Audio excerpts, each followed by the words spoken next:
ప్రపంచమంతా నిన్ను నమ్మినా నిన్ను నువ్వు నమ్మకపోతే నువ్వు గెలవలేవు. ఎందుకంటే నీ లోపలే నీ అతిపెద్ద శత్రువు దాగున్నాడు.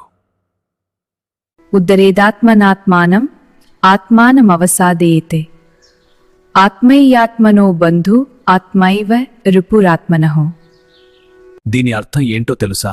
నీకు నీవే మిత్రుడివి, నీకు నీవే శత్రువువి.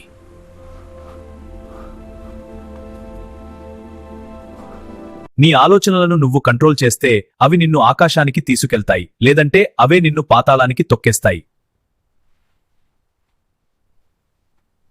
నీ విధిని ఎవరో రాస్తారని ఎదురుచూడకు. నీ ఆత్మవిశ్వాసంతో నిన్ను నువ్వు ఉద్ధరించుకో. నీ మైండ్ని నీకు బానిసగా మార్చుకో, దానికి నువ్వు బానిసవ్వకు. నీ శత్రువు బయటలేడు, నీ భయంలో ఉన్నాడు, దానిని జయించు. మీ మైండ్ని గెలవాలనుకుంటే ఇప్పుడే సబ్స్క్రైబ్ చేయండి. జై శ్రీకృష్ణ.